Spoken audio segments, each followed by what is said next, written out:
아버님, 멈추세요! 제 목소리가 저희 집 앞마당을 가득 채웠습니다. 도장판 위로 천천히 내려가던 시아버지의 손이 멈추었습니다. 시어머니가 비명을 질렀습니다. 애야, 미쳤구나!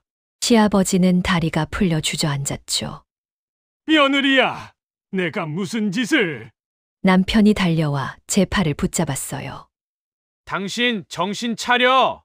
여러분, 혹시 지금 이 상황이 가족 분쟁으로 보이시나요? 천만의 말씀이에요.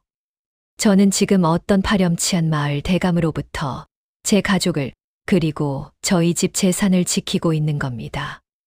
오늘 이 영감탱이와 한판 뜨고 그의 악행을 끊어낼 참이에요. 저 사람, 김대감이라는 양반이에요. 60이 넘은 이 고을 최고 권력자죠. 마당에는 사람들이 우르르 몰려들었어요. 대감은 비단 두루마기를 입고 갓을 쓴 채 제 앞에 섰답니다. 하인 셋이 뒤에 버티고 서 있었죠. 위압감이 마당을 짓눌렀어요. 저는 맨발로 마당에 섰습니다. 스물셋 계집애 하나가요. 이 계집년이 감히! 대감의 목소리가 차갑게 깔렸어요. 담 너머로 동네 사람들이 고개를 내밀기 시작했답니다. 무슨 일이냐고 최서방네 집에서 무슨 소리가 난다고 모여들었어요. 쑥덕거리는 소리가 사방에서 들렸죠. 저 며느리 미쳤나? 대감님한테 대들다니. 시어머니는 마루 끝에 주저앉아 제 이름을 불렀어요. 목소리가 떨렸답니다. 남편도 주먹을 불끈 쥐었지만 할 수 있는 게 아무것도 없었죠. 하지만 저는 물러서지 않았습니다.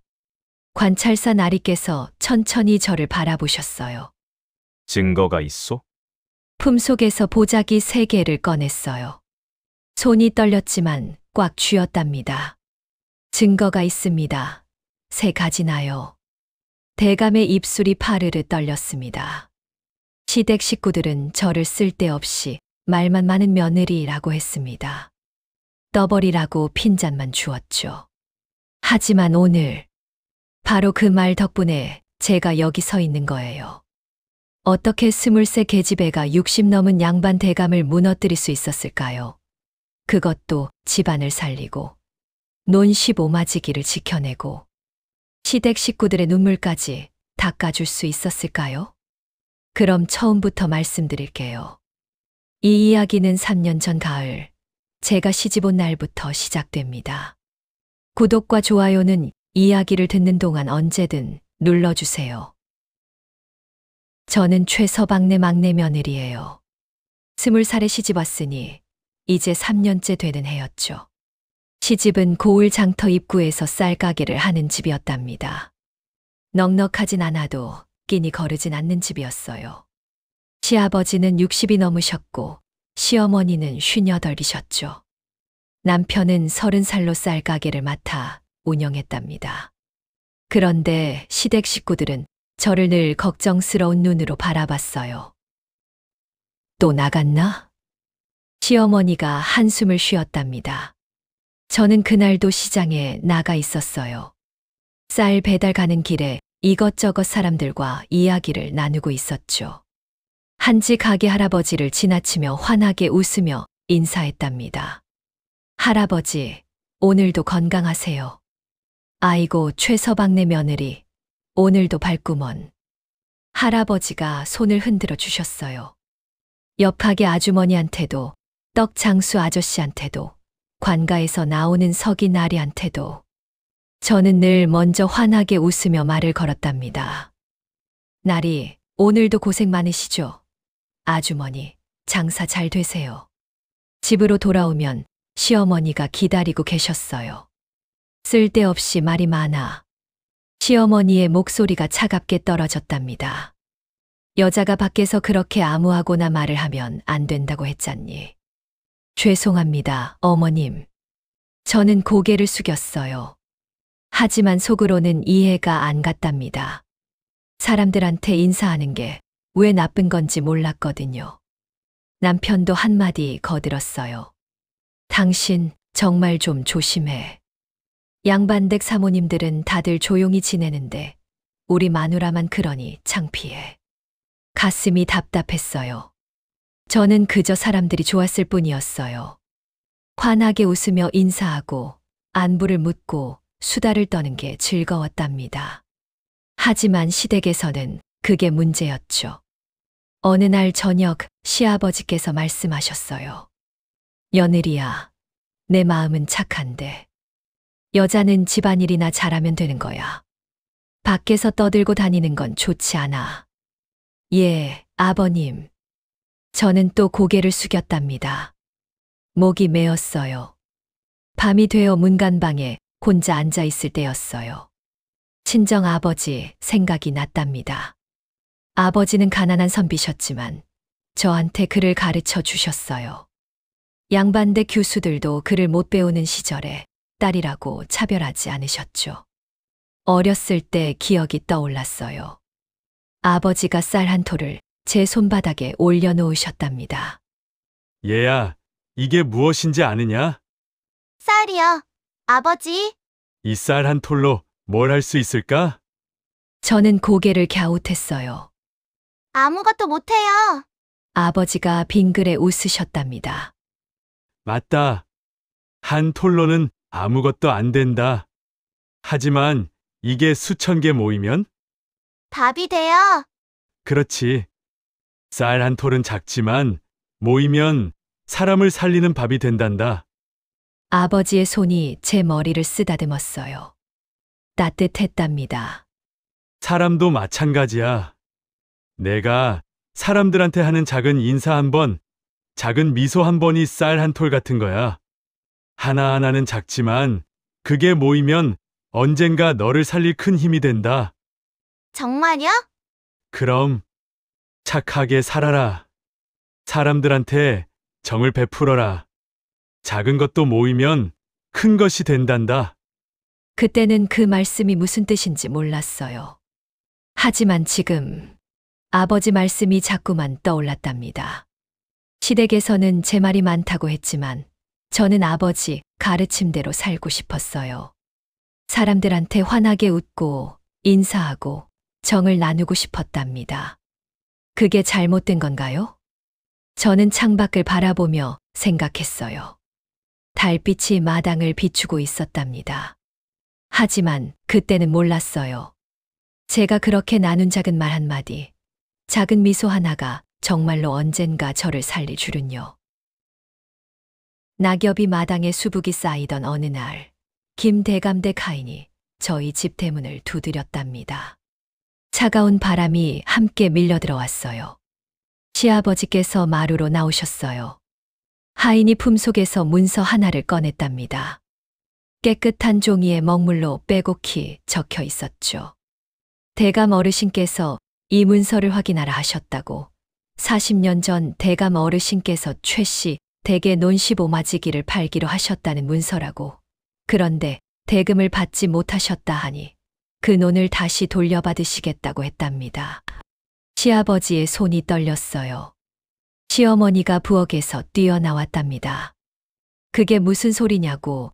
그 논은 우리 시아버님께서 40년 전에 사신 거라고 소리쳤어요.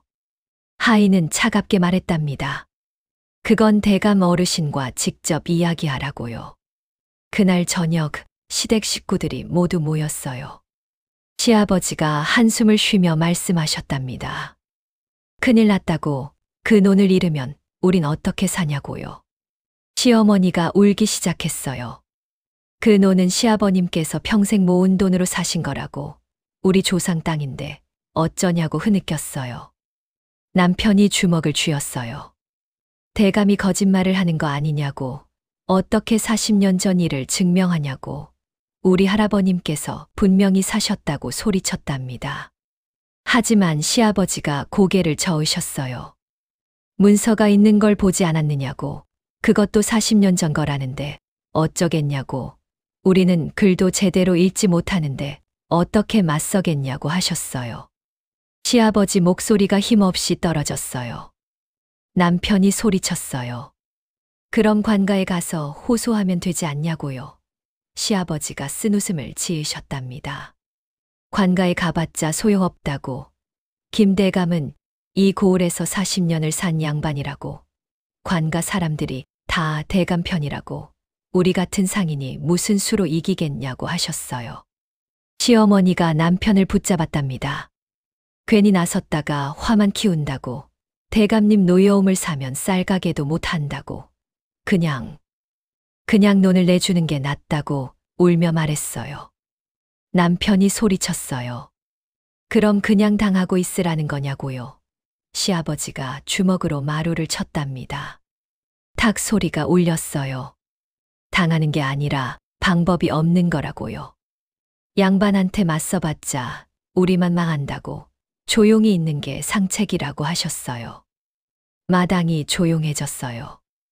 아무도 입을 열지 못했답니다. 저는 부엌 문 뒤에서 지켜보고 있었어요. 가슴이 답답했답니다. 그냥 포기한다고요? 아무것도 안 해보고요? 다음 날 아침 저는 용기를 내서 말씀드렸어요. 어머님, 아버님, 제가 그 문서를 한번 살펴봐도 될까요? 시어머니가 놀란 얼굴로 저를 봤답니다.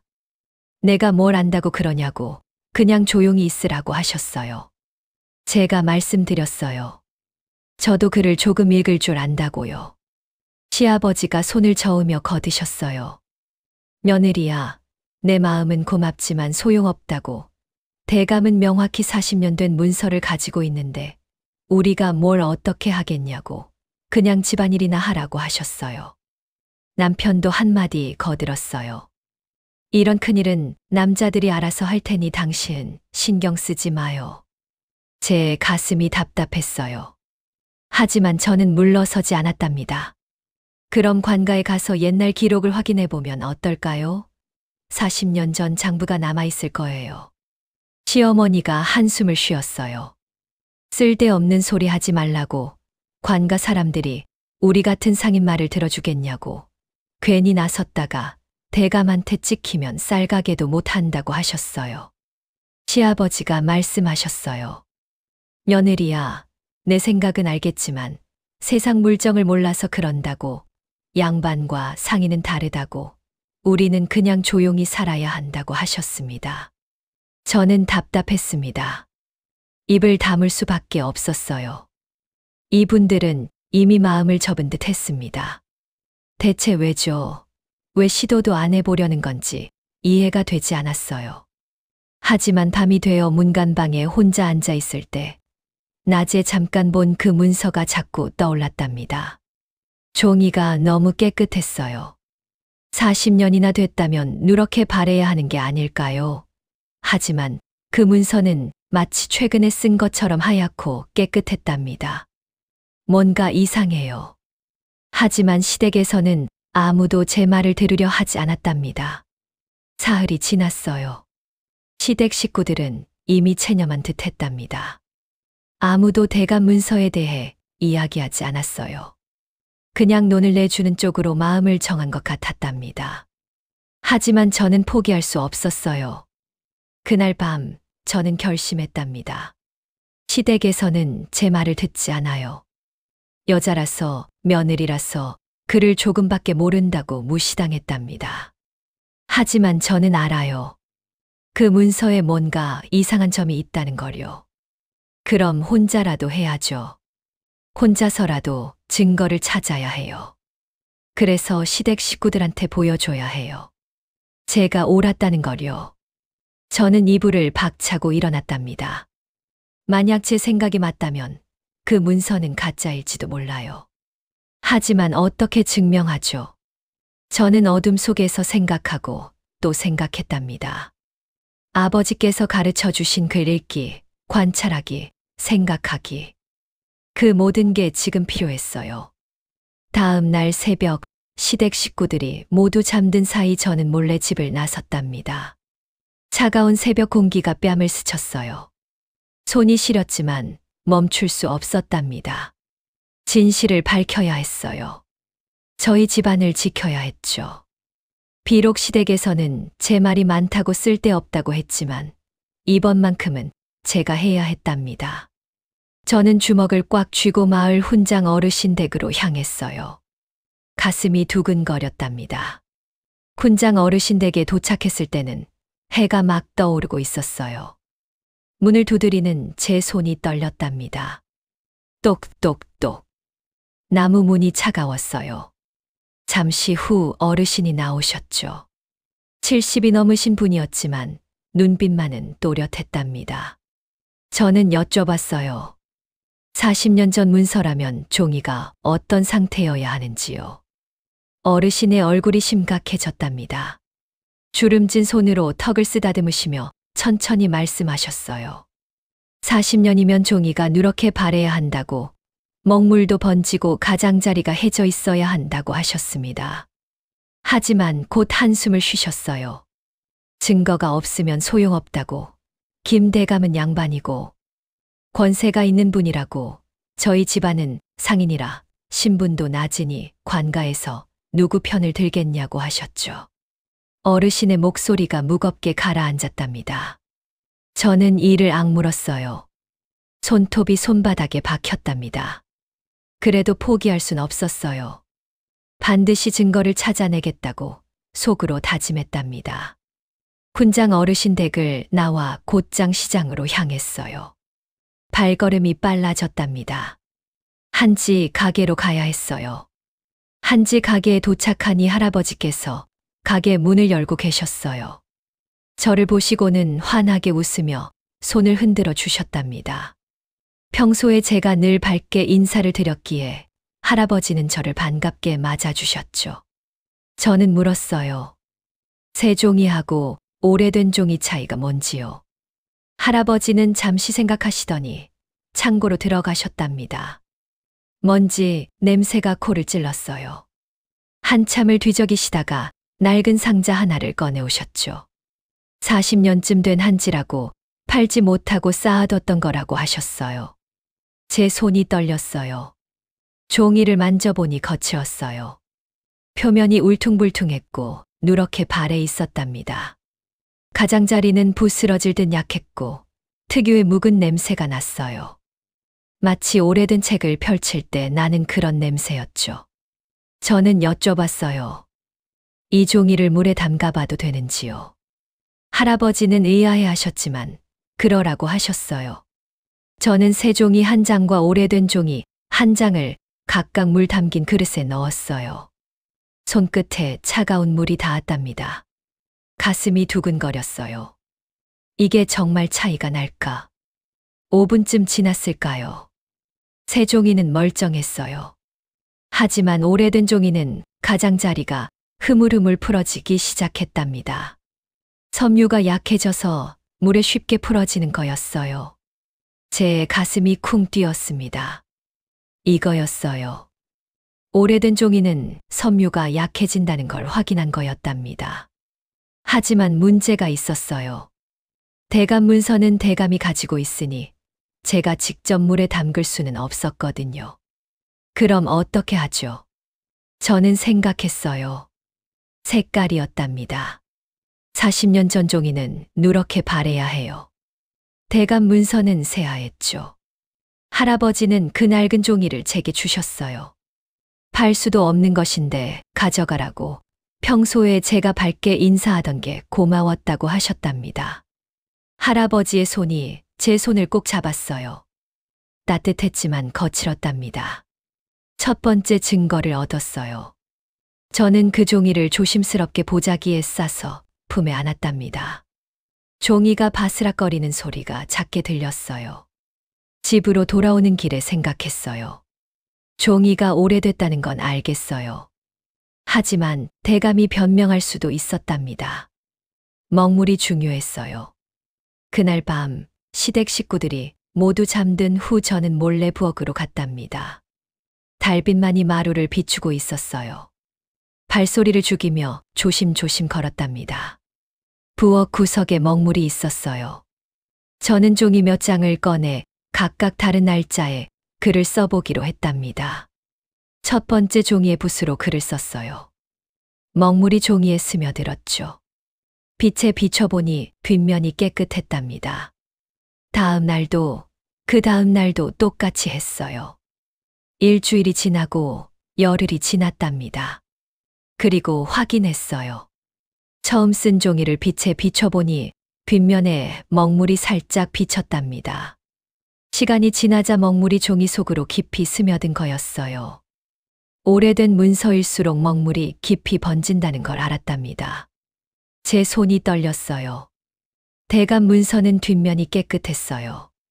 최근에 쓴 거라는 증거였답니다. 두 번째 증거를 확보했어요. 하지만 이것만으론 부족했어요. 관가에 기록된 실제 기록을 보고 싶었어요. 40년 전 토지장부에 뭐라고 적혀 있는지 확인하면 진짜 주인이 누구인지 정확하게 알 수 있을 거예요. 하지만 문제가 있었답니다. 관가는 아무나 들어갈 수 없는 곳이에요. 장부는 더더욱 함부로 볼 수 없었죠. 저는 며칠을 고민했답니다. 그러다 문득 생각났어요. 관가 서기 중 한 명이 저희 집 쌀 가게 단골이었다는 걸요. 그 서기나리는 매달 초하루마다 우리 가게에서 쌀을 사가셨어요. 저는 늘 환하게 웃으며 인사를 드렸답니다. 시어머니는 손님한테 괜히 말 걸지 말라고 했지만 서기나리는 늘 웃으며 대꾸해 주셨죠. 그래서 저는 용기를 내어 서기나리를 찾아갔답니다. 다음 날 저는 같이 은 송편 한 광주리를 들고 관가로 갔어요. 손에 든 광주리가 묵직했지만 발걸음은 가벼웠답니다. 관가 앞에 도착하니 서기나리께서 나오셨어요. 저를 보시고는 반갑게 웃으셨답니다. 저는 송편을 드리며 말씀드렸어요. 지난번에 쌀을 사가셨는데 제가 감사 인사를 못 드려서 만들어 왔다고요. 서기는 송편을 받으며 고마워하셨답니다. 저는 그 틈을 타서 조심스럽게 여쭤봤어요. 혹시 관가에 40년 전 토지 장부가 있는지 저희 시아버지께서 확인하고 싶어 하신다고요. 서기는 턱을 긁적이며 생각하시더니 고개를 끄덕이셨어요. 평소에 친분이 있는 사이로 신분이 보장되니 잠깐 보는 건 괜찮다고 하셨답니다. 제 심장이 두근거렸어요. 서기는 저를 관가 안쪽 서고로 데려갔답니다. 먼지 낀 책장에 두툼한 장부들이 가득했어요. 묵은 종이 냄새가 코를 찔렀답니다. 서기가 두툼한 장부를 꺼내며 말했어요. 선조 23년 토지 장부라고 직접 찾아보라고요.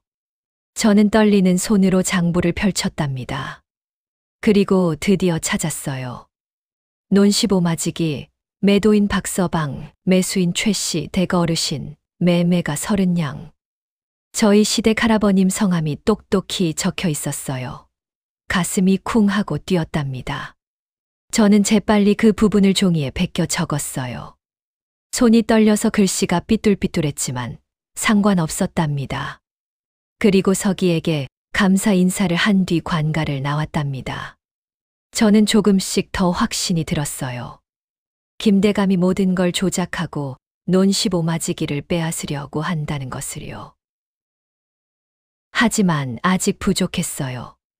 어느 날 저녁 저는 혼자 마당에 앉아 생각했답니다. 대감 문서에 적힌 내용이 떠올랐어요. 선조 18년 갑술년이라고 적혀 있었죠. 뭔가 이상했어요. 저는 땅바닥에 나뭇가지로 계산하기 시작했답니다. 달빛 아래 흙바닥에 글자를 적어가며 생각했어요. 올해가 인조 3년이니까 거꾸로 40년을 가면 선조 18년이에요. 그럼 선조 18년은 무슨 해일까요? 저는 60갑자를 손가락으로 세기 시작했답니다. 갑자, 을축, 병인, 정묘, 무진, 기사. 손가락이 아팠어요. 하지만 멈출 수 없었답니다. 경호, 신미, 임신, 계유, 갑술, 을해. 계속 세고 또 세었어요. 그리고 드디어 알았답니다. 을미년, 선조 18년은 을미년이에요. 갑술년이 아니라요. 제 가슴이 쿵 뛰었습니다. 11년이나 차이가 났어요. 대감이 간지 계산을 잘못한 거였답니다. 아니, 어쩌면 급하게 문서를 만들다가 확인을 안 한 거겠죠. 하지만 확실히 해야 했어요. 다음 날 저는 인근 고을까지 걸어갔답니다. 은퇴한 옛 이방 어르신을 찾아가기 위해서였어요. 길은 멀었답니다. 발바닥에 물집이 잡혔어요. 다리가 후들거렸지만 멈출 수 없었답니다. 사실 이 어르신과도 저는 인연이 있었어요. 몇 달 전 시장에서 어르신이 무거운 짐을 들고 계신 걸 봤거든요. 저는 달려가 도와드렸답니다. 어르신은 고마워하시며 한참을 이야기해 주셨죠. 옛날 관가 이야기, 문서 작성하던 일들을요. 그래서 저는 어르신 댁문을 두드릴 수 있었어요. 어르신은 저를 반갑게 맞아주셨답니다. 저는 여쭤봤어요. 선조 18년이 을미년이 맞는지요? 어르신이 고개를 끄덕이셨어요. 맞다고, 그런데 어떻게 알았냐고 물으셨답니다. 저는 직접 계산해 봤다고 말씀드렸어요. 어르신의 눈빛이 달라졌답니다. 그리고는 증언서를 써주겠다고 하셨어요. 어린 며느리가 이렇게 집안을 위해 애쓰는데 도와주지 않을 수 없다고, 거짓으로 남의 땅을 빼앗으려는 건 용서할 수 없다고 하셨답니다. 어르신의 손이 제 손을 꼭 잡았어요. 따뜻했답니다. 눈가가 뜨거워졌어요. 시댁에선 늘 쓸데없이 말이 많다고 했지만 그 말 덕분에, 사람들과 쌓은 인연 덕분에 저는 지금 이 증거들을 모을 수 있었던 거예요. 석 달이 그렇게 흘렀습니다. 3가지 증거를 모았어요. 어느 날 저녁 저는 문간방에서 증거들을 펼쳐놓고 봤답니다. 40년 전 한지, 먹물 번짐 기록, 간지 오류를 적은 종이. 촛불이 흔들리며 종이들을 비췄어요. 하지만 가슴 한편이 불안했답니다. 이걸로 정말 충분할까요? 저는 다시 훈장 어르신을 찾아갔어요. 어르신께 증거들을 보여드렸답니다. 어르신은 하나하나 살펴보시더니 고개를 끄덕이셨어요. 증거는 좋다고, 잘 찾아냈다고 하셨습니다. 하지만 한숨을 쉬셨어요. 문제는 증인이 없다는 거라고 하셨답니다. 아무리 증거가 있어도 그게 진짜라고 증언해 줄 사람이 없으면 대감이 조작이라고 할 거라고, 제가 여자이고 평민이니 더욱 그럴 거라고 하셨어요. 제 얼굴이 하얗게 질렸답니다. 그럼 제가 3달 동안 모은 게 다 소용없다는 건가요? 어르신이 말씀하셨어요. 증인을 구해야 한다고, 관가 사람이나 전문가가 제 증거가 진짜라고 말해줘야 한다고요. 저는 고개를 끄덕였어요. 증인. 그래요, 증인이 필요해요. 다음 날부터 저는 증인을 찾아 나섰답니다. 가장 먼저 한지 가게 할아버지를 찾아갔어요. 할아버지는 흔쾌히 승낙하셨답니다. 40년 전 한지를 준 게 맞으니 증언하겠다고, 기꺼이 도와주겠다고 하셨어요. 할아버지의 손이 제 손을 꼭 잡았답니다. 제 가슴이 따뜻해졌어요. 다음으로 관가 서기를 찾아갔답니다. 서기 나리는 고개를 끄덕이며 말씀하셨어요. 장부를 보여준 게 맞으니 증언하겠다고, 관가 기록이 진실이라고 말해주겠다고 하셨답니다. 희망이 보였어요. 다음으로 이방 어르신께 다시 찾아갔어요. 어르신은 이미 증언서를 써주셨지만 직접 관가에 가서 증언해 주시겠다고 하셨어요.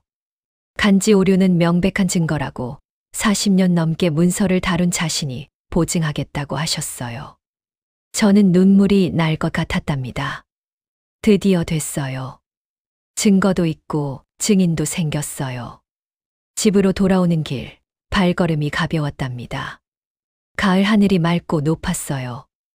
이제 관찰사 나리께 서찰을 올리면 되는 거였답니다. 그날 밤 저는 정성스럽게 서찰을 썼어요.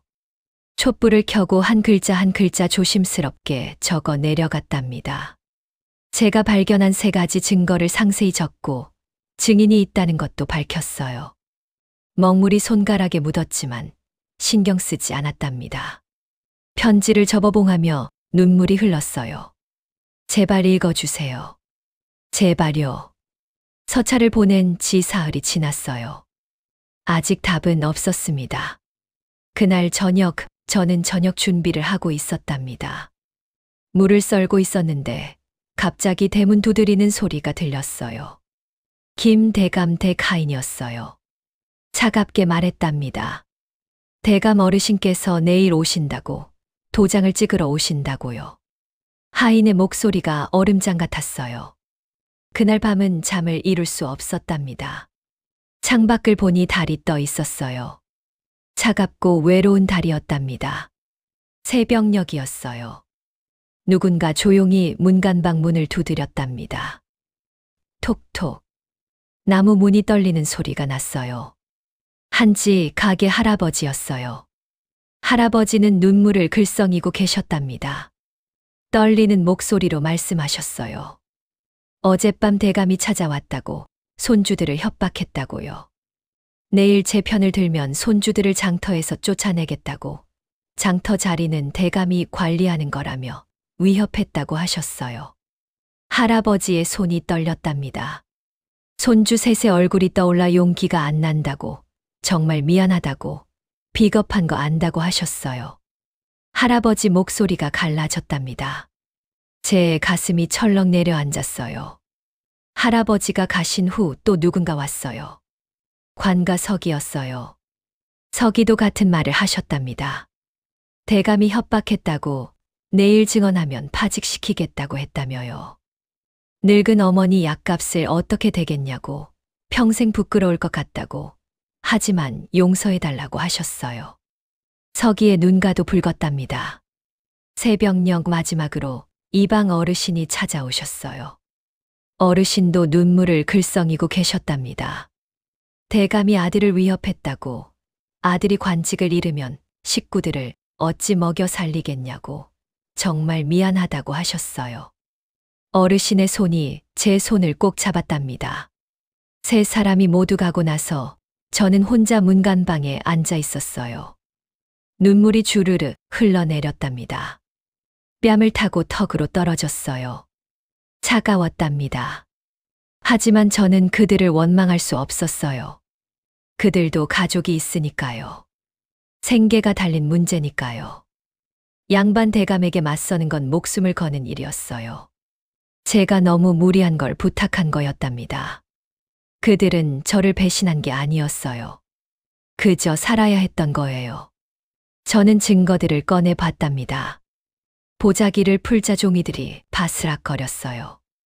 석 달 동안 모은 것들이었죠. 촛불을 켰어요. 이걸 태워버릴까 생각했답니다. 어차피 소용없는 거라면요. 종이 끝이 불에 닿아 까맣게 타들어가기 시작했어요. 타는 냄새가 코를 찔렀답니다. 하지만 저는 그 순간 불을 껐어요.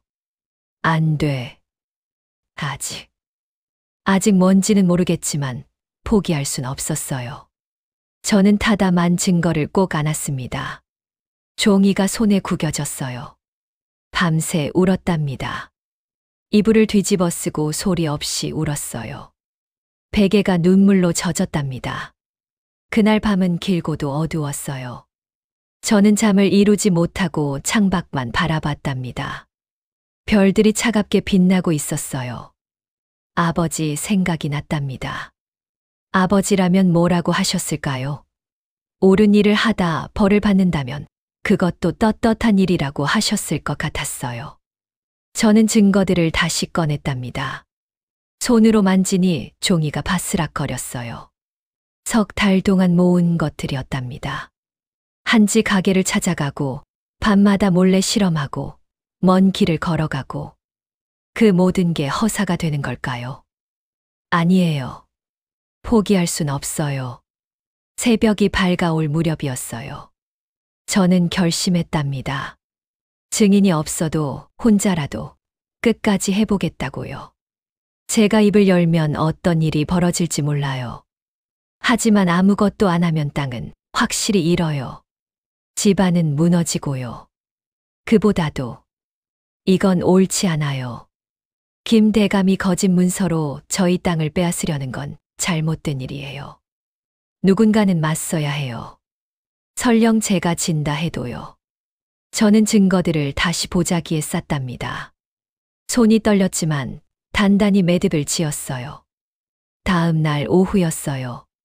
김 대감이 관가 서기 2명과 마을 이장을 데리고 저희 집에 들어왔답니다. 대문이 벌컥 열리는 소리가 마당에 울렸어요. 차가운 바람이 함께 밀려 들어왔답니다. 시아버지께서 마루에서 일어나 저를 올렸어요. 손이 떨리는 게 보였답니다. 시어머니는 마루 끝에서 떨고 계셨어요. 대감은 비단 두루마기를 입고 갓을 쓴 채 마당에 섰어요. 위압감이 마당을 짓눌렀답니다. 햇빛마저 차가워 보였어요. 오늘이 마지막이라고 말했답니다.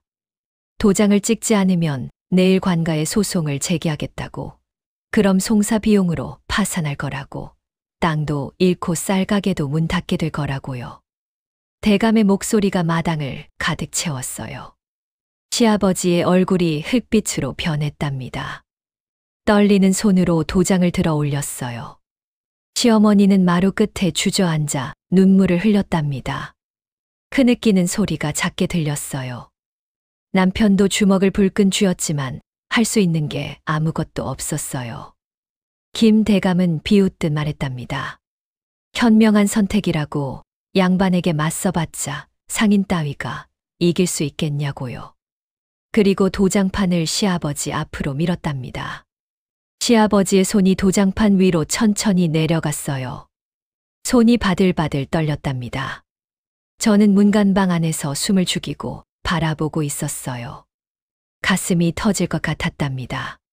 심장 소리가 귓가에서 쿵쾅거렸어요. 바로 그때였어요. 저는 더 이상 참을 수 없었답니다. 문간방 문을 벌컥 열고 마당으로 뛰쳐나갔어요. 맨발이었지만 상관없었답니다. 아버님, 멈추세요! 차가운 흙바닥이 발바닥에 닿았어요. 제 목소리가 마당을 가득 채웠어요. 시어머니가 비명을 질렀답니다. 시아버지는 다리가 풀려 주저앉았죠. 남편이 달려와 제 팔을 붙잡았어요. 소나귀에 힘이 들어갔답니다. 아팠지만 뿌리쳤어요. 동네 사람들이 담 너머로 고개를 내밀기 시작했어요. 무슨 일이냐고 최서방네 집에서 무슨 소리가 난다고 모여들었답니다. 쑥덕거리는 소리가 사방에서 들렸어요. 발소리가 점점 가까워졌답니다. 저는 김 대감을 똑바로 쳐다봤어요. 관가에 가겠다고 관찰사 나리께 이 일을 직접 아뢰겠다고 말했답니다. 제 목소리가 떨렸지만 또렷했어요. 저한테는 증거가 있다고, 대감의 문서가 위조되었다는 증거라고 말했어요. 마당이 조용해졌답니다. 바람 소리조차 멈춘 것 같았어요. 대감이 코웃음을 쳤어요. 좋다고 가자고 관가로 가서 제가 어떻게 나오나 보자고 하셨어요. 대감의 눈빛이 차가웠어요. 얼음장 같았답니다. 시아버지가 제 이름을 불렀어요. 목소리가 떨렸답니다. 제가 무슨 짓을 하는 거냐고요. 하지만 저는 이미 마음을 정했어요. 품속에서 보자기 3개를 꺼냈답니다. 손이 떨렸지만 꽉 쥐었어요. 바로 그때였어요. 대문 밖에서 말발굽 소리가 들렸답니다. 둔탁한 소리가 땅을 울렸어요. 모두가 고개를 돌렸답니다. 관찰사 나리께서 말을 타고 들어오셨어요. 비단 관복에 흙립을 쓰신 채 관가 군사 넷을 거느리고 계셨죠. 말이 코를 벌름거렸어요. 위험이 마당을 가득 채웠답니다. 마당이 더욱 조용해졌어요. 숨소리조차 들리지 않을 만큼 고요했답니다. 김 대감이 황급히 일어나 저를 올렸어요. 얼굴에 당황한 기색이 역력했죠. 땀이 이마를 타고 흘러내렸답니다. 관찰사 나리는 말에서 내리셨어요. 그리고 차갑게 대감을 내려다보셨답니다. 저희 서찰을 받고 직접 왔다고 하셨어요. 나리의 목소리가 무게감 있게 마당에 깔렸답니다. 그리고 저를 바라보셨어요. 자네가 이댁 며느리인가? 서찰은 잘 보았네. 자네가 발견한 증거는 어디 있는가? 증거가 있냐고 물으셨답니다. 저는 깊게 저를 올렸어요. 무릎이 땅에 닿았답니다. 차가웠어요. 예, 날이. 소녀가 올린 서찰을 받아주셔서 감사하다고 말씀드렸답니다. 시댁 식구들이 모두 저를 쳐다봤어요. 믿을 수 없다는 표정이었죠. 시어머니는 입을 떡 벌렸고 남편은 중얼거렸답니다. 언제 서찰을 보냈냐고요. 저는 첫 번째 보자기를 풀었어요. 안에서 누렇게 바랜 한지가 나왔답니다. 손끝에 거친 질감이 느껴졌어요. 날이 이것은 40년 전에 만들어진 한지라고 말씀드렸어요. 시장 한지 가게 주인 할아버지께서 40년쯤 전부터 보관해 오신 것이라고 당시 종이의 상태를 확인할 수 있다고 말했답니다. 저는 그 종이를 관찰사 나리께 올렸어요. 나리께서 받아들고 김대감의 문서와 나란히 놓으셨답니다. 햇빛에 비추니 차이가 너무나 명확했어요. 제가 가져온 종이는 누렇고 가장자리가 해져 있었지만 대감의 문서는 새하얗고 깨끗했답니다. 저는 말씀드렸어요. 보십시오, 나리. 40년 전 종이는 이렇게 누렇게 바래야 한다고. 하지만 대감님 문서는 너무 깨끗하다고. 마치 최근에 쓴 것 같다고요. 구경꾼들이 웅성거리기 시작했어요. 김 대감이 소리쳤답니다. 40년이라도 괴짝 속 깊이 넣어두면 저렇게 깨끗할 수 있다고. 자기는 잘 보관했을 뿐이라고요. 대감의 목소리가 높아졌답니다. 저는 고개를 끄덕였어요. 그럼 제가 확인해 볼 방법이 있다고 말씀드렸답니다. 옆 안악에게 물 담긴 그릇 2개를 가져오라고 부탁했어요. 안악이 부엌에서 그릇을 들고 왔답니다. 물이 찰랑거렸어요. 저는 40년 전 한지 조각을 하나 떼어 물에 담갔어요. 그리고 대감 문서 한쪽 끝 작은 조각을 떼어 다른 그릇에 담갔답니다. 대감이 소리쳤어요. 뭘 하는 거냐고요. 하지만 관찰사 나리께서 손을 들어 제지하셨답니다. 지켜보자고 하셨어요. 마당이 숨을 죽였어요. 구경꾼들도 시댁 식구들도 모두가 그 2개의 그릇을 바라봤답니다. 시간이 천천히 흘러갔어요. 5분쯤 지났을까요? 40년 전 한지는 가장자리가 흐물흐물 풀어지기 시작했어요. 하지만 대감 문서는 멀쩡했답니다. 저는 나리께 말씀드렸어요. 보십시오, 나리. 오래된 종이는 섬유가 약해져서 물에 풀어진다고. 하지만 대감님 문서는 멀쩡하다고. 최근에 만든 종이라는 증거라고요. 구경꾼들이 감탄했어요. 정말 다르다고, 확실히 다르다고 수근거렸답니다. 김 대감의 얼굴이 하얗게 질렸어요. 그건 자기가 종이를 잘 보관해서라고 떨리는 목소리로 말했답니다. 저는 조용히 말씀드렸어요. 40년 동안 한 번도 안 꺼내보시고 깜빡하셨다가 올해 갑자기 생각나셨다고요. 그렇게 중요한 땅 문서를 40년간 잊고 계셨다는 게 이상하지 않냐고요. 대감의 입술이 파르르 떨렸답니다. 말문이 막힌 거였어요. 저는 2번째 보자기를 풀었어요.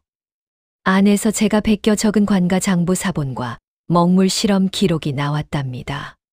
종이가 바스락거렸어요. 나리, 이것은 40년 전 선조 23년의 토지 장부 내용이라고 말씀드렸어요. 관가 서고에 보관된 원본을 확인하시면 알 수 있지만 여기에는 저희 시댁 할아버님께서 논 15마지기를 30냥에 매입하셨다는 기록이 있다고요. 저는 손가락으로 한 줄을 가리켰어요. 매도인은 박서방, 매수인은 최씨 댁 어르신이라고. 하지만 김 대감 댁 이름은 어디에도 없다고 말씀드렸답니다. 동네 사람들이 웅성거렸어요. 대감 댁 이름이 없다고. 그럼 땅이 원래 최서방 네 거였다는 거 아니냐고 수근거렸답니다. 관찰사 나리께서 장부 사본을 받아들고 찬찬히 살피셨어요. 그리고 고개를 끄덕이셨답니다. 이것은 관가 장부와 일치하는 내용이라고 확인해 봤다고 하셨어요. 저는 이어서 말씀드렸어요. 그리고 날이 40년 전 문서는 먹물이 이렇게 뒷면까지 번진다고. 시간이 지나면 먹물이 종이 속으로 깊이 스며든다고요. 저는 관과 장부 사본을 빛에 비췄어요. 뒷면에 먹물이 살짝 비쳐 보였답니다. 하지만 대감님 문서는 뒷면이 깨끗하다고 최근에 쓴 거라는 증거라고 말씀드렸어요. 김 대감이 소리쳤어요. 그건 자기가 글씨를 잘 써서 먹물이 안 번진 거라고 떨리는 목소리로 항변했답니다. 저는 차분하게 말씀드렸어요. 글씨를 잘 쓰든 못 쓰든 붓에 먹물을 묻혀 종이에 쓰면 종이 섬유 사이로 스며든다고. 그래서 뒷면에 살짝 비친다고. 하지만 대감님 문서는 뒷면이 깨끗하다고. 마치 먹물이 마르기 전에 조심조심 다뤄서 종이에 안 스며들게 한 것 같다고. 최근에 쓴 문서라는 증거라고요. 관찰사 나리께서 고개를 끄덕이셨어요. 맞는 말이라고 하셨답니다. 대감의 얼굴에서 핏기가 싹 빠졌어요. 저는 마지막 보자기를 천천히 풀었어요. 마당이 숨죽였답니다. 모두가 그 안에 무엇이 들었는지 궁금해하며 지켜봤어요. 안에서 이방 어르신의 증언서가 나왔답니다. 저는 증언서를 두 손으로 관찰사 나리께 올렸어요. 종이가 손에서 떨렸답니다. 나리, 이것은 인근 고을 이방 어르신의 증언서라고 말씀드렸어요. 어르신께서는 40년 넘게 관가에서 문서를 작성하신 분이라고. 대감의 문서에는 치명적인 오류가 있다고 하셨다고요. 관찰사 나리께서 증언서를 받아 읽으셨어요. 그리고 천천히 고개를 끄덕이시며 저를 보셨답니다. 설명해 보라고 하셨어요. 저는 깊게 숨을 들이쉬었어요. 대감님 문서에는 선조 18년 갑술년이라고 적혀 있다고 말씀드렸답니다. 하지만 선조 18년은 을미년이라고, 갑술년이 아니라고요. 저는 손가락으로 계산하는 신용을 했어요. 60갑자로 계산하면 선조 18년은 을미년이 맞다고 11년이나 차이가 난다고 말씀드렸답니다. 김 대감이 소리쳤어요. 간지 같은 건 중요하지 않다고, 문서 내용이 맞으면 된다고. 목소리가 높아졌답니다. 저는 조용히 말씀드렸어요. 대감님, 혹시 선조 18년 갑술년에 무슨 일이 있었는지 아시냐고요. 대감이 대답했어요. 자기가 왜 알아야 하냐고요. 저는 말씀드렸답니다. 선조 18년은 을미년이니 아무 일 없었다고. 하지만 갑술년, 즉 선조 27년에는 정유재란이 있었다고. 전쟁통에 땅 문서가 많이 불타 없어졌다고요. 혹시 대감님, 그때 불타 없어진 문서를 흉내에 내서 새로 만드신 건 아니냐고 여쭤봤답니다. 구경꾼들이 오하고 감탄했어요. 관찰사 나리의 눈빛이 날카로워졌답니다. 김 대감의 얼굴이 새하얗게 질렸어요. 입술이 파르르 떨렸답니다. 땀이 이마를 타고 주르르 흘러내렸어요. 김 대감이 소리쳤어요. 나리, 이 증거들은 믿을 수 없다고. 이 며느리가 자기한테 유리하게 꾸며낸 것일 수도 있지 않냐고. 누가 확인했냐고 목소리를 높였답니다. 구경꾼들이 웅성거렸어요. 맞네, 누가 확인했냐고. 여자 혼자 한 거 아니냐고 수근거렸답니다. 저는 불안해졌어요. 관찰사 나리께서도 고민하는 표정을 지으셨답니다. 제 가슴이 철렁 내려앉았어요. 증인들은 오지 않을 거예요. 대감한테 협박당했으니까요. 혼자서는 부족한 걸까요? 바로 그때였어요. 대문 밖에서 발소리가 들렸답니다. 한지 가게 할아버지였어요. 할아버지는 숨을 헐떡이며 마당으로 들어오셨답니다. 얼굴에 땀이 가득했어요. 그리고 관찰사 나리 앞에 무릎을 꿇으셨답니다. 나리, 소인이 증언하겠다고 하셨어요. 저 며느리에게 40년 전 한지를 준 것이 맞다고. 그 종이는 소인이 40년 전부터 보관해온 것이라고 말씀하셨답니다. 할아버지 목소리가 떨렸어요.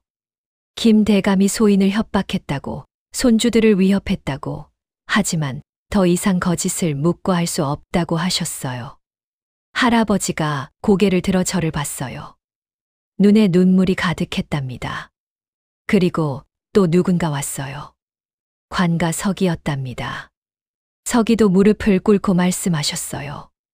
소인도 증언하겠다고 저 며느리에게 관가 장부를 보여준 것이 맞다고요. 대감이 소인을 협박했지만 진실을 숨길 수 없다고 하셨답니다. 석이의 목소리도 떨렸어요. 그리고 마지막으로 이방 어르신이 오셨어요. 어르신은 지팡이를 짚고 천천히 걸어오셨답니다. 그리고 관찰사 나리께 깊게 절을 올렸어요. 나리 소인이 쓴 증언서가 모두 사실이라고 40년 넘게 관가에서 일한 소인의 양심을 걸고 증언하겠다고 하셨답니다. 김 대감의 문서는 위조된 것이 분명하다고 용어도 틀리고 도장 위치도 틀리고 간지도 틀렸다고 말씀하셨어요.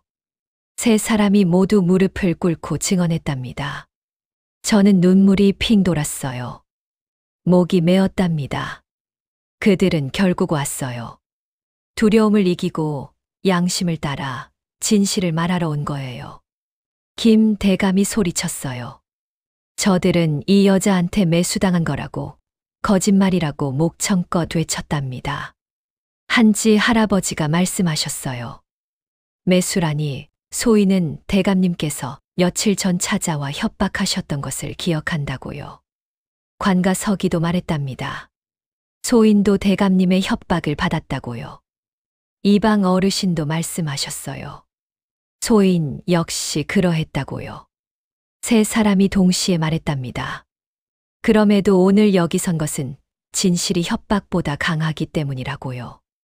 구경꾼들이 박수를 쳤어요. 관찰사 나리께서 천천히 입을 여셨답니다. 증인들의 증언으로 증거가 확실해졌다고, 김대감, 그대는 문서를 위조했다고 하셨어요. 나리의 목소리가 단호했답니다. 저는 증인들을 보며 눈물을 흘렸어요. 뺨을 타고 눈물이 주르르 흘러내렸답니다. 한지 할아버지가 제 손을 잡았어요. 얘야, 내가 평소에 우리한테 잘해줬잖니라고 하셨답니다. 할아버지 손이 따뜻했어요. 관가 서기가 말했어요. 내가 늘 밝게 인사하고 따뜻하게 대해줬기에 우리도 용기를 낼 수 있었다고요. 이방 어르신이 말씀하셨답니다. 내가 베푼 작은 정들이 오늘 우리를 여기 서게 만든 거라고요. 저는 그 순간 문득 뭔가 생각이 났어요. 마당 구석에 쌀가마니가 보였답니다. 햇빛에 비친 쌀가마니가 반짝거렸어요. 저는 쌀가마니로 걸어갔어요. 관찰사 나리께 말씀드렸답니다. 나리, 제가 하나 보여드리고 싶은 게 있다고요. 쌀가마니를 열었어요. 햇살이 가득 담겨 있었답니다. 저는 쌀 한 줌을 집어 손바닥에 올렸어요. 나리, 이 쌀 한 톨은 너무 작다고 말씀드렸답니다. 쌀알 하나를 손가락으로 집어 땅에 떨어뜨렸어요. 작은 소리가 났답니다. 하지만 이 작은 것들이 모이면 밥 한 그릇이 된다고, 사람을 살리는 밥이라고 말씀드렸어요. 손바닥 가득한 쌀을 나리께 보여드렸답니다. 저는 지난 3년간 이분들께 작은 인사, 작은 미소, 작은 도움을 드렸다고, 하나하나는 쌀 한 톨처럼 작았지만 오늘 그 작은 것들이 모여서 저를 살렸다고 말씀드렸답니다. 목이 메었어요. 저희 집은 쌀을 판다고, 쌀 한 톨 한 톨을 모아서 사람들을 먹여 살린다고, 그게 제가 사람들한테 한 일도 마찬가지였다고 말씀드렸어요. 시어머니가 저를 보고 계셨어요. 눈에 눈물이 가득했답니다. 시어머니가 천천히 말씀하셨어요. 쌀 한 톨. 내가 쓸데없다고 했던 내 말 한마디 한마디가 쌀 한 톨이었구나. 그게 모여서 오늘 우리 집안을 살렸구나라고 하셨답니다. 시어머니의 목소리가 떨렸어요. 관찰사 나리께서 고개를 끄덕이셨답니다. 쌀 한 톨이 모여 밥이 되듯 작은 정이 모여 큰 힘이 된다고 하셨어요. 그리고 판결을 내리셨답니다.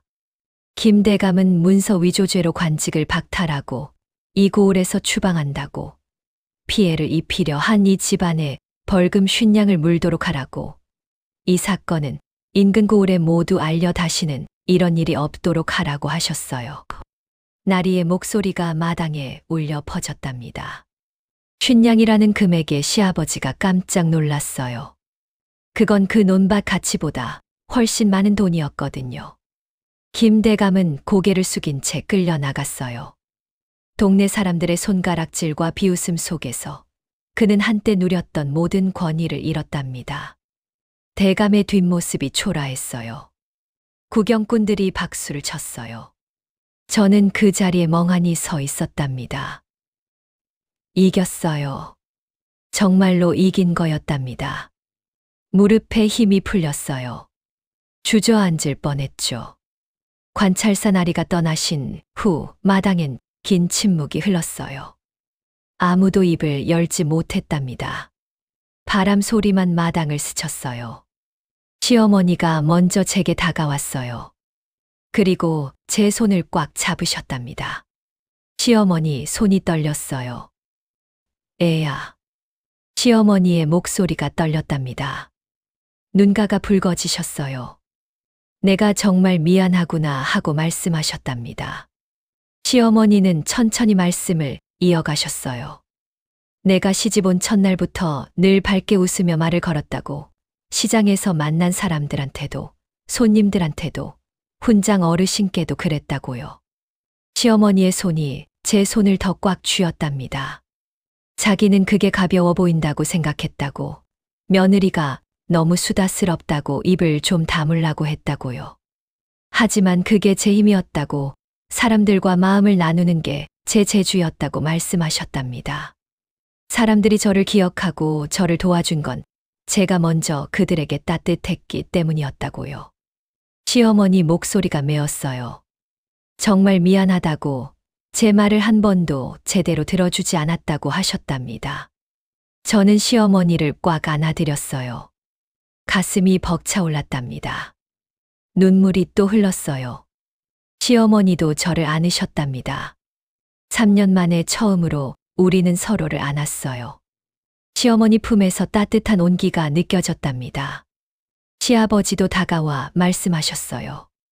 며느리야, 내가 아니었으면 우리는 조상의 땅을 모두 잃을 뻔했다고, 내가 이 집안을 살렸다고 하셨답니다. 시아버지의 목소리도 떨렸어요. 눈가가 젖어 있었답니다. 그때 남편이 제 앞으로 왔어요. 남편은 한참을 저를 바라보다가 천천히 입을 열었답니다. 3년 동안 자기는 저를 몰랐다고요. 남편이 고개를 숙였어요. 어깨가 축 처졌답니다. 제가 말이 많은 게 아니라 세상을 보는 눈이 있었던 거라고, 제가 사람들과 나누던 그 작은 대화들이 오늘 집안을 살린 거였다고 말했답니다. 남편이 제 손을 꼭 잡았어요. 손바닥이 따뜻했답니다. 미안하다고, 정말 미안하다고, 제 말을 믿지 못해서 미안하다고, 제가 뭘 할 수 있겠냐고 했던 그 말을 취소하겠다고 했답니다. 남편의 눈에도 눈물이 맺혔어요. 당신은 우리 집에서 가장 현명한 사람이었다고 말했답니다. 저는 남편의 손을 꽉 잡았어요. 가슴이 벅차올랐답니다. 그 후 5년이 흘렀어요. 저는 28이 되었답니다. 시댁은 김대감에게서 받은 벌금 50냥으로 쌀가게를 확장했어요. 이제 고을에서 제일 큰 가게가 되었답니다. 논시보마지기도 여전히 우리 땅이었고, 그 덕에 집안 살림은 더욱 넉넉해졌어요. 가을이면 황금빛 벼가 물결치는 그 논을 바라보며 저는 늘 생각했답니다. 5년 전 그날을요. 저는 더 이상 떠벌이가 아니었어요.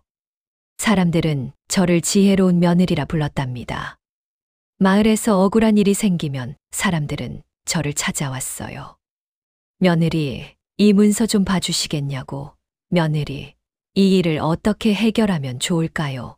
하고 물었답니다. 저는 제가 할 수 있는 만큼 그들을 도왔답니다. 아버지께서 가르쳐 주신 대로요.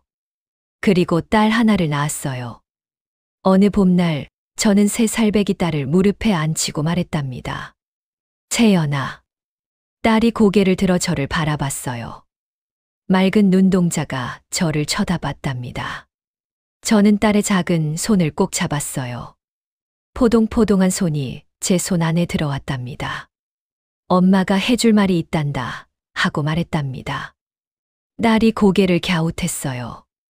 내 목소리를 숨기지 말라고, 세상이 너더러 조용히 하라고 해도 내가 옳다고 생각하는 건 말해야 한다고 했답니다.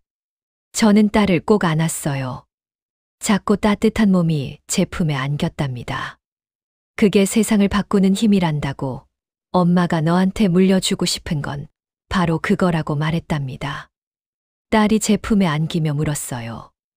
엄마, 나도 엄마처럼 될 수 있냐고요. 저는 웃으며 대답했답니다. 그럼 넌 할 수 있어. 엄마가 알아. 창밖으로 봄바람이 불어왔어요. 따뜻했답니다. 가끔 저는 그날을 떠올립니다. 집 앞마당에 섰던 그날을요. 떨리는 손으로 보자기를 풀던 순간, 관찰사 날이 증거가 있습니다 하고 외쳤던 그 순간을요. 그때의 저는 두려웠어요. 무릎이 후들거렸고 손에 땀이 났답니다. 하지만 동시에 확신도 있었답니다. 내가 옳다고, 진실은 밝혀질 거라고요. 그 확신 하나로 저는 앞으로 나아갔어요. 그리고 이겼답니다. 저 혼자가 아니었어요. 평소에 제가 나눴던 작은 인사들, 짧은 대화들, 따뜻한 말 한마디, 한마디가 모여서 저를 도와준 거였답니다. 시어머니가 쓸데없다고 하셨던 그 말들이 오늘 제가 서 있는 이유였어요. 이제 저는 압니다. 때로는 말이 많다는 것이 약점이 아니라 세상을 바꾸는 힘입니다. 작은 친절 하나하나가 모여 큰 기적을 만듭니다. 여러분의 목소리도 언젠가 누군가를 구하고 세상을 바꿀 것입니다. 그날 저는 배웠습니다. 침묵이 미덕인 세상에서도 용기 있는 한마디가 기적을 만든다는 것을요. 오늘의 이야기가 재미있으셨다면 구독과 좋아요를 부탁드립니다. 고맙습니다.